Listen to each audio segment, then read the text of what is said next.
মাঝে মধ্যে নবী করিম সাল্লাল্লাহু আলাইহি ওয়াসাল্লাম গভীর রাতে নামাজ পড়তেন আর কান্না করতেন। এত পরিমাণে কান্না করেছেন আমার রাসূল।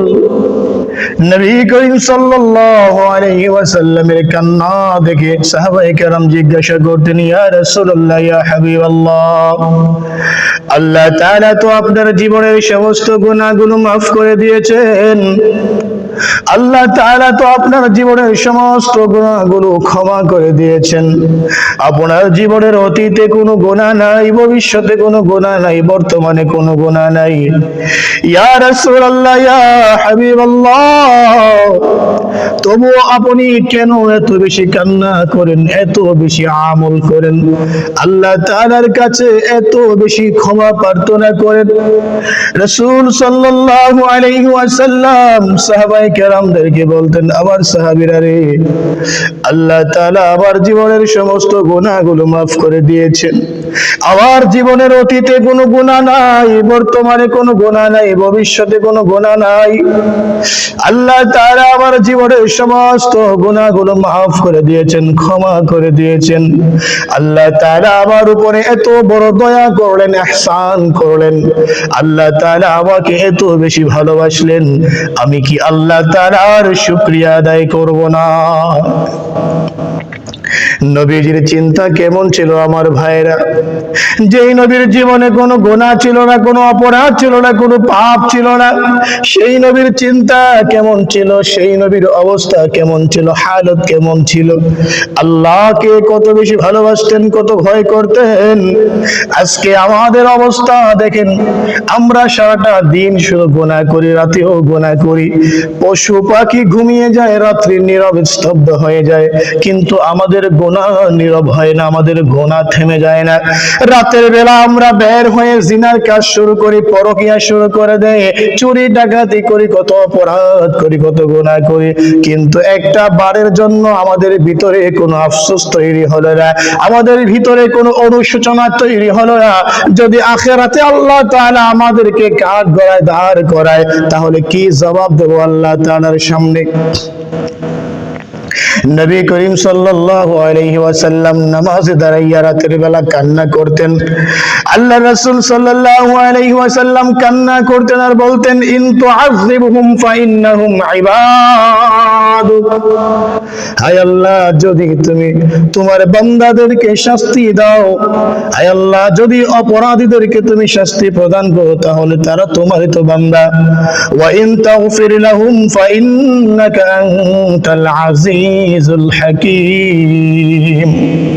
হায় রব্বুল আলামিন, আর যদি অপরাধী যারা গুনাহ করেছে, পাপিষ্ঠ মানুষ, তাদেরকে যদি তুমি ক্ষমা করে দাও, তাহলে তারা তোমারই বান্দা।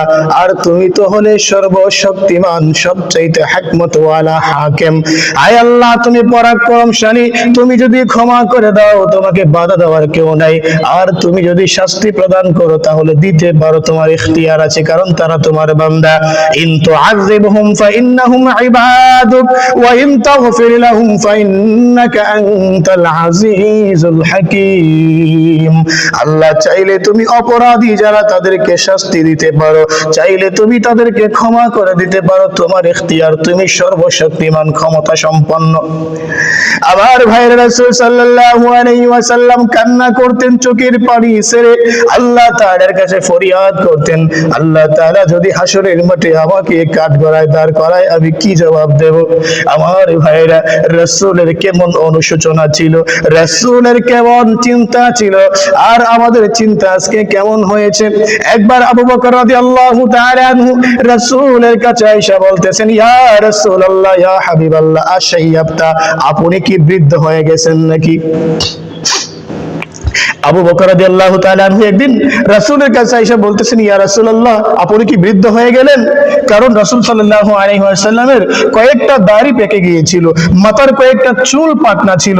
এই কয়েকটা দাড়ি পাকা এবং মাথার চুল কয়েকটা পাকা দেখে আবু বকর রাদিয়াল্লাহু তাআলা আনহু রাসূলকে এসে জিজ্ঞাসা করলেন, ইয়া রাসূলুল্লাহ, আপনি কি বৃদ্ধ হয়ে গেলেন নাকি?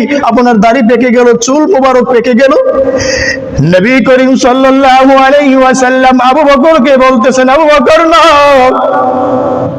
আমি বৃদ্ধ হই নাই, বরং আমাকে বৃদ্ধ বানিয়ে দেওয়া হয়েছে। আমি বয়সের কারণে বৃদ্ধ হই নাই, বয়সের কারণে আমার দাড়ি পাকে নাই, চুল পাকে নাই, বরং আমাকে বৃদ্ধ বানিয়ে দেওয়া হয়েছে, আমাকে বৃদ্ধ বানিয়ে ফেলেছে।